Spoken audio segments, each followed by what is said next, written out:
Hello friends, ಎಲ್ಲರೂ ಹೇಗಿದ್ದೀರಾ? ಚೆನ್ನಾಗಿದ್ದೀರಾ ಅನ್ಕೋತೀನಿ.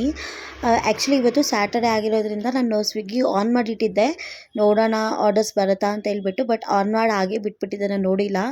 ಬಿಕಾಸ್ ಸ್ವಲ್ಪ ಹೆಲ್ತ್ ಇಶ್ಯೂ ಇತ್ತು. ಸೊ ನೋಡಿದ್ರೆ ಈಗ ಆನ್ಲೈನಲ್ಲಿ ಬಂದು ಆರ್ಡರ್ ಬಂದೈತೆ, ಬಟ್ ಪ್ರಿಪೇರ್ ಮಾಡೋಕ್ಕೆ ಆಗಲಿಲ್ಲ. ಸೊ ಕಸ್ಟಮರ್ಗೆ ಕಾಲ್ ಮಾಡಿ ನಾನು ಹೇಳಿದ್ದೀನಿ, ಈ ಥರ ಔಟ್ ಆಫ್ ಸ್ಟಾಕ್ ಇದೆ ಸರ್, ಬೇರೆ ಯಾವುದು ಸ್ಟಾಕ್ ಇಲ್ಲ ಅಂತ ಹೇಳಿಬಿಟ್ಟು. ಬಟ್ ತುಂಬಾ ದುಃಖ ಆಗ್ತಾಯಿದೆ. ಫಸ್ಟ್ ಆರ್ಡರ್ನೇ ಈ ಥರ ಆಯ್ತಲ್ಲ ಅಂತ ಹೇಳ್ಬಿಟ್ಟು.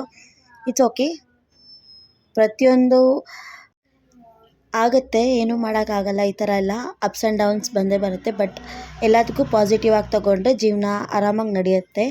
ಸೊ ಹಾಗಾಗಿ ಇದು ಒಂದು ಆರ್ಡರ್ ಇಲ್ಲ ಅಂದ್ರೂ ನೆಕ್ಸ್ಟ್ ಆರ್ಡರ್ ಬಂದಾಗ ನಾನು ಮಾಡಿ ತಲುಪಿಸೋ ಜವಾಬ್ದಾರಿ. ಸೊ ಯಾರೆಲ್ಲ ನನ್ನ ಚಾನಲ್ ಸಬ್ಸ್ಕ್ರೈಬ್ ಮಾಡಿಲ್ಲ, ದಯವಿಟ್ಟು ಸಬ್ಸ್ಕ್ರೈಬ್ ಮಾಡಿ. ನನಗೆ ನಿಮ್ಮ ಸಪೋರ್ಟ್ ತುಂಬಾ important. Thank you. Take care. Bye.